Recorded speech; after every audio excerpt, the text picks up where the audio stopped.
I almost didn't book the flight.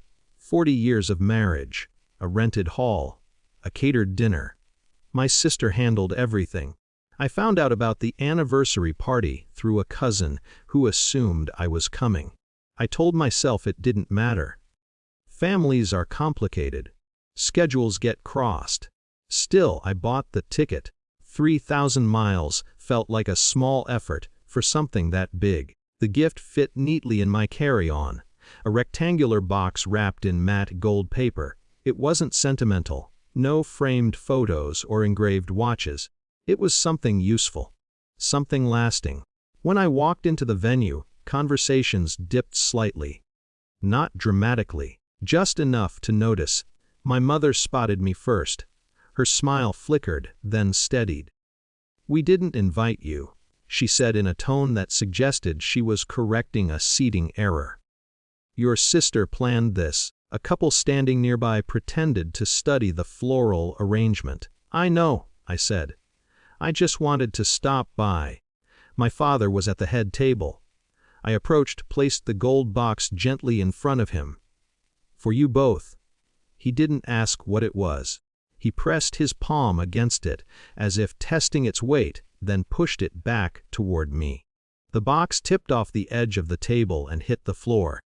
"We don't want any cheap thing from you." Cheap, it wasn't loud.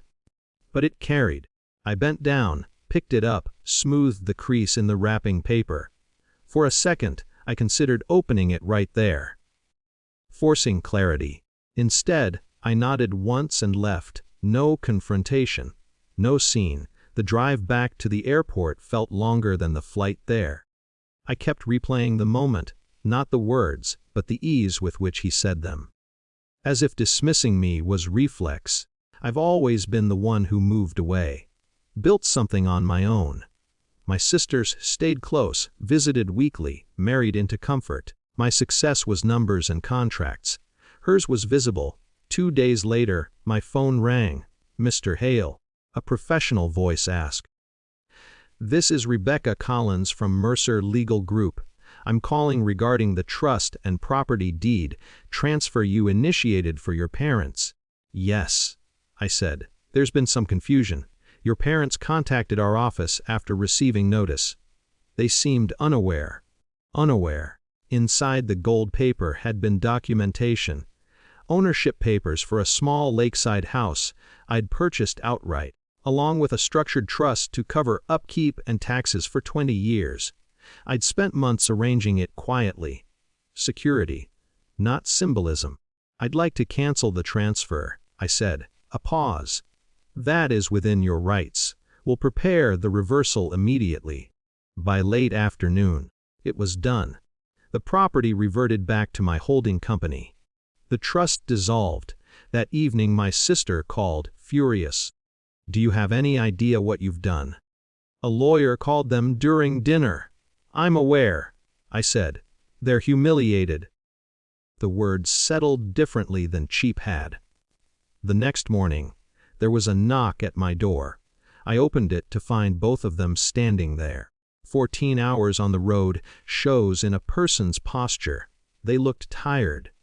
"Smaller, you bought us a house," my mother said without greeting.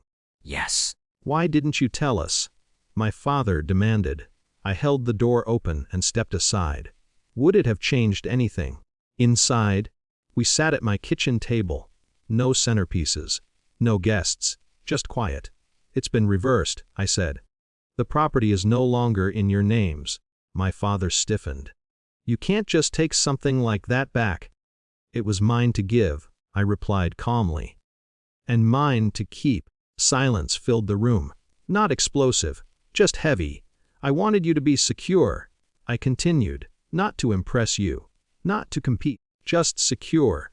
My mother's eyes moved around my kitchen as if seeing it properly for the first time. "We didn't know," she said quietly. "I know." Another pause. "You've done well for yourself," my father admitted. The words sounded unfamiliar in his mouth. It wasn't an apology. But it wasn't dismissal either. "I'm not cutting you off," I said. "But I'm not offering things to people who think I'm cheap." No anger. just a boundary. They didn't argue after that. There wasn't much left to say. When they stood to leave, my mother touched the edge of the table lightly. "We were wrong," she said. I nodded. After they drove away, the house felt still. The property remained mine. The trust funds reallocated. Nothing dramatic had happened. No shouting. No reconciliation hug, but something had shifted. For the first time, I hadn't tried to earn my place after being pushed aside. I hadn't proved anything. I had simply removed the gift and kept myself, respect.